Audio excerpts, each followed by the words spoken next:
नमस्कार। आज हम अध्ययन करेंगे इकाई योजना। इकाई योजना किस प्रकार बनेगी। आपके डायरी में सबसे पहले पाठ योजना के पहले इकाई योजना दी गई है।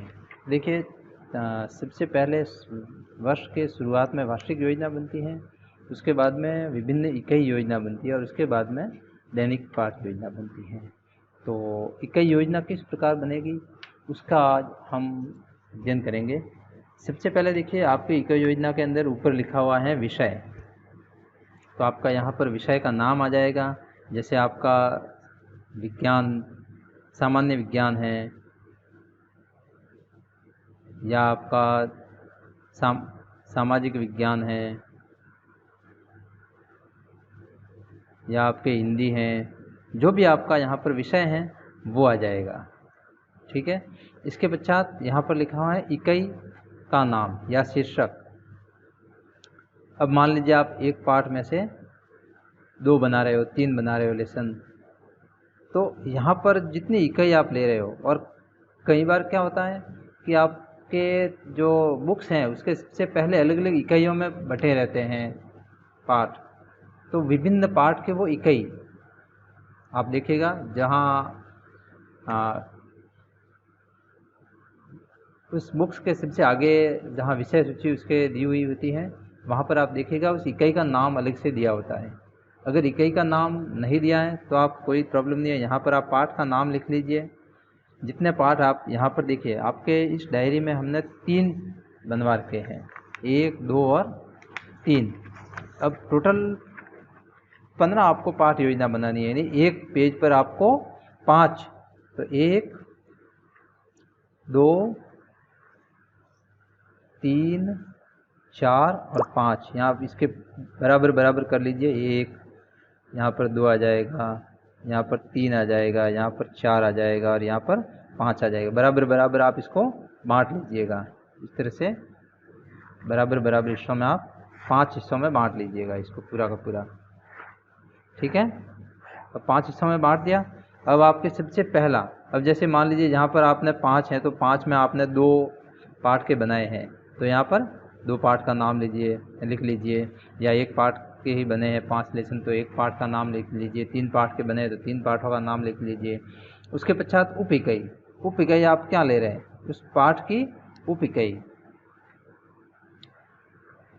आप प्रत्येक लेसन का नाम, जिस विषय से आप लेसन बना रहे हो, वो आप 5 तक यहाँ पर लिख लीजिएगा। 1, 2, 3, 4, 5, 15 लेसन बनेंगे। आप 5 का नाम यहाँ पर लिख लीजिएगा। इधर आते हैं, इधर आपकी कक्षा कौन सी है। अब देखिए, अगर आप 6, 7, 8 का बना रहे हो तो 6, 7, जो जिस कक्षाओं का आपके लेसन बन रहे हैं वो, उसके बाद में वर्ग। ठीक है, ये आप खाली छोड़ दीजिएगा। उसके पश्चात आता है शिक्षण उद्देश्य। अब इस शिक्षण उद्देश्यों में आप क्या करेंगे, आपके 6 शिक्षण उद्देश्य बनते हैं पाठ में। जैसे मान लीजिए आपके सामाजिक अध्ययन है या विज्ञान है, तो उसमें आपके 6 शिक्षण उद्देश्य बनते हैं। ज्ञान का, अवबोध का, ज्ञानोपयोग का, कौशल का, अभिरुचि का और अभिवृत्ति का, ये 6 उद्देश्य। और अगर हिंदी है तो हिंदी में भी 4, ज्ञान, अर्थग्रहण, अभिवृत्ति, कौशल, अभिरुचि और अभिवृत्ति। तो आपको इन 6 के 6 नहीं लिखने हैं, आपको कोई भी 2 या 3, 1, 2 और 3, कोई भी आप उद्देश्य लिख लीजिए। जैसे मान लीजिए यहाँ पर मैंने लिख लिया ज्ञान। ठीक है, यहाँ पर दूसरा लिख लिया अवबोध, तीसरा लिख लिया जैसे मान लीजिए ज्ञानोपयोग। अब कोई भी आप 2 या 3 लिख लीजिएगा। उसके आगे आपको जो आपने शिक्षण उद्देश्य बनाए हैं, ज्ञान, जैसे विद्यार्थी राजा राम मोहन राय के जीवन का प्रत्यास्मरण कर सकेंगे या जीवन के तथ्यों का वर्गीकरण कर सकेंगे। इस प्रकार से जो भी इन तीनों में आपने एक एक उद्देश्य बनाए, वो एक एक लिख लीजिएगा यहाँ पर आगे। ठीक है नहीं, विद्यार्थी, ये यहाँ पर भी और यहाँ पर भी एक एक तीनों का लिख लीजिएगा। उसके पश्चात आपके आ जाएंगे अध्यापन बिंदु। अब देखिए, यहाँ पर अगर हिंदी है तो हिंदी में तो अलग है, क्योंकि ये अवबोध और ज्ञानोपयोग नहीं होता है, उसमें अर्थ ग्रहण और अभिवृत्ति और ये होता है। तो आप यहाँ पर अवबोध और ज्ञानोपयुक्त नहीं लिखोगे हिंदी में। हिंदी में क्या लिखोगे? अभिवृत्ति हैं, अर्थ ग्रहण हैं, इस प्रकार के जो आप बनाते हैं हिंदी में वो वाले आप लिखोगे यहाँ पर। उसके पश्चात अध्ययन अध्यापन बिंदु उप इकाई। अब देखिए उप इकाई में आपके अध्यापन बिंदु आप कितने लेते हो? कभी आपने 3 भी लिए होंगे, ज़्यादा बड़े हैं तो, छोटे हैं तो 4 भी लिए होंगे अध्ययन बिंदु, और ज़्यादा बड़े हैं तो आपने 2 भी लिए होंगे। तो वो अध्यापन बिंदु, जैसे राजा राम मोहन राय का मैंने एक बनाया था आपको लेसन, तो उसमें एक तो राजा राम मोहन राय का जीवन परिचय और उसके कार्य, तो ये 2 या 3 जो भी आप अलग अलग बिंदु ले रहे हैं उन बिंदुओं का नाम यहाँ पर आ जाएगा। ठीक है। अब हिंदी में क्या आएगा? हिंदी में आपके क्या अनुकरण वाचन, आदर्श वाचन जैसे वो आएंगे। ठीक है। इसके पश्चात शिक्षण क्रियाएं। शिक्षण क्रियाओं में अध्यापक द्वारा क्या क्या होगी? एक तो प्रश्नोत्तर होगा, प्रश्न पूछेगा अध्यापक, व्याख्या होगी। अब यदि हिंदी है तो हिंदी में क्या होगा? आदर्श वाचन अध्यापक करेगा। अब देखिए आदर्श वाचन किस में होता है? गद्य में। पद्य में क्या होता है? सस्वर वाचन। ठीक है। तो आप पद्य में क्या लिखोगे? सस्वर वाचन। इसी प्रकार से काठिन्य निवारण करेगा अध्यापक, तो काठिन्य निवारण। इसी प्रकार से अशुद्धि संशोधन, ये हिंदी में आएंगे। लेकिन यदि आपके विज्ञान है या हिस्ट्री है तो इनमें क्या आएंगे? प्रश्नोत्तर और व्याख्यान विधि। ठीक है, ये 2 आएंगे। और इसमें आपके आदर्श वाचन, उसमें मौन वाचन किसके द्वारा किया जाता है? छात्रों द्वारा, तो वो छात्र क्रिया में आएगा। अब छात्रों द्वारा प्रश्न, इसमें उत्तर देना। छात्र क्या करेंगे? जब प्रश्न करेगा अध्यापक तो एक तो उत्तर देंगे, उत्तर देना आएगा। उसके बाद में व्याख्या करेंगे तो क्या करेंगे? छात्र ध्यानपूर्वक सुनेंगे, ध्यानपूर्वक सुनना, और क्या? तो ये चीज़ें इसके अंदर। अब हिंदी में क्या क्या आएगा? हिंदी में छात्र क्या करते हैं? एक तो अनुकरण वाचन करते हैं, अनुकरण वाचन। ठीक है। और क्या करते हैं? मौन वाचन। अब देखिए यहाँ पर हिंदी में पद्य में मौन वाचन नहीं होता, सिर्फ और सिर्फ गद्य में होता है, तो यहाँ पर पद्य में मौन वाचन नहीं आएगा। अब व्याकरण में सिर्फ और सिर्फ ये अनुकरण वाचन और ये आदर्श वाचन वगैरह नहीं आते, यहाँ पर सिर्फ प्रश्नोत्तर आते हैं हिंदी में। तो हिंदी में आप ये अनुकरण वाचन नहीं लिखोगे, यहाँ पर सिर्फ और सिर्फ उत्तर देंगे और ध्यानपूर्वक सुनेंगे, यही होगा। ठीक है। अब जो चीज़ जो आप पाठ के अंदर शिक्षण क्रियाएं हो रही हैं वो लिखोगे आप। ऐसा नहीं हो कि आप पद्य का पढ़ा रहे हो वहाँ आदर्श वाचन लिख रहे हो, पद्य का पढ़ा रहे हो तो वहाँ सस्वर वाचन ही आएगा। ठीक है।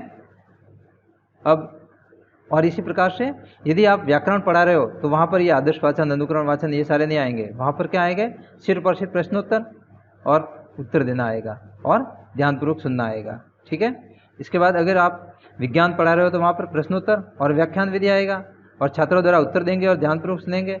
इसी प्रकार से अगर आप इतिहास या आपके कोई दूसरा विषय है तो उसमें भी प्रश्नोत्तर और व्याख्या आएगा और यहाँ उत्तर देना और ध्यानपूर्वक सुनना आएगा। ठीक है। अब मूल्यांकन क्रिया में क्या होगा? पाठांतर्गत, यानी पाठ के अंदर जब आप अध्यापन कार्य करवा रहे हो तब आपके पाठांतर्गत मूल्यांकन क्रिया कौन कौन सी होती है? तो एक तो होती है विकासात्मक प्रश्न, दूसरे होते हैं, देखिए पाठ के अंदर, पाठ के उपरांत नहीं, पाठोपरांत यहाँ आएंगे, बोध प्रश्न और पुनरावृत्ति प्रश्न, ये 3 होते हैं। अब पाठोपरांत एक तो आप बोध प्रश्न करते हो और एक गृह कार्य, ये आपके पाठ के उपरांत आएंगे। ठीक है। मूल्यांकन क्रिया में अब हिंदी में अगर होगा तो हिंदी में कौन कौन से आएंगे? हिंदी में एक तो भाव विश्लेषणात्मक प्रश्न आएंगे, यदि आपका पद्य है तो भाव विश्लेषणात्मक और गद्य है तो विचार विश्लेषणात्मक प्रश्न। ठीक है। केंद्रीय भाव के प्रश्न पद्य में आएगा। तो ये सारे के सारे जो आप करवा रहे हो वो जो कि पाठ के अंदर हैं, और पाठोपरांत हिंदी में भी वही बोध प्रश्न और उसके बाद में गृह कार्य। ठीक है, ये दोनों में यही आएंगे। इसके बाद शैक्षिक उपकरण, शैक्षिक उपकरण में आप क्या लेंगे, चौक, डस्टर, जो भी आप ले रहे हो, चार्ट ले रहे हो, कोई मॉडल ले रहे हो, या आपके पॉइंटर आ जाएगा, तो ये सारे के सारे शैक्षिक उपकरण में आ जाएंगे। और यहाँ पर आपके जो अध्यापक हैं वो टिप्पणी लिखेगा और यहाँ पर साइन करेगा। ठीक है, अब वापस से सुन लीजिएगा। आपके सबसे पहला लेसन जो भी है, यहाँ पर 1 नंबर में पहला लेसन का नाम आ जाएगा। यहाँ पर उसके 3 कोई भी, चाहे आप ज्ञान अवबोध ज्ञानोपयोग नहीं ले रहे हो, जैसे मान लीजिए आपने ज्ञान का ले लिया, दूसरा अभिरुचि का ले लिया, तीसरा अभिवृत्ति का ले लिया, या आपने ज्ञान का ले लिया, कौशल का ले लिया, तो ये 3 कोई भी आपको उद्देश्य लेने हैं। यहाँ पर लिखने उद्देश्य, यहाँ पर आपके अध्यापन बिंदु जो बनेंगे वो आएंगे। हिंदी में आपके आदर्श वाचन, अनुकरण वाचन वगैरह वो आएंगे। यहाँ पर आपके प्रश्नोत्तर और व्याख्यान विधि आएगा, और शिक्षण क्रियाओं में इसी प्रकार हिंदी में आदर्श वाचन और काठिन्य निवारण अशुद्धि संशोधन आएगा। इसी प्रकार छात्रों द्वारा उत्तर देना और ध्यानपूर्वक सुनना, और यहाँ पर अनुकरण वाचन और मौन वाचन आएगा, और यहाँ पर उत्तर देना भी आ जाएगा, उत्तर भी देंगे छात्र। यदि पद्य है तो यहाँ पर आदर्श वाचन नहीं आएगा, यहाँ पर सस्वर वाचन आएगा। और इसी प्रकार से यदि आपके व्याकरण है तो व्याकरण में न आदर्श वाचन आएगा न अनुकरण वाचन आएगा। सिर्फ और सिर्फ छात्र उत्तर देंगे और दूसरा उनको ध्यानपूर्वक सुनेंगे। ठीक है, इस प्रकार से। और मूल्यांकन क्रिया के अंदर, पाठ के अंदर विकासात्मक प्रश्न होंगे, बोध प्रश्न होंगे और पुनरावृत्ति प्रश्न होंगे। हिंदी में होंगे आपके यदि आपके पद्य हैं तो उसमें भाव विश्लेषणात्मक, गद्य है तो उसमें आएगा विचार विश्लेषणात्मक प्रश्न और बोध प्रश्न। ठीक है, अब पाठोपरांत वही पाठ के अंत में मूल्यांकन प्रश्न और गृह कार्य, यहाँ पर मूल्यांकन प्रश्न और गृह कार्य, तो ये आपके आ जाएगा। ठीक है, ओके। अब शैक्षिक उपकरण में आप जो लिखते हो यहाँ पर इस जगह पर, आप जब लेसन बनाओगे तो लेसन में आप यहाँ पर आप लिखोगे सहायक सामग्री, वो सहायक सामग्री आपके यहाँ पर आ जाएगी। ठीक है, और यहाँ पर टिप्पणी करके अध्यापक यहाँ पर कर लेगा साइन।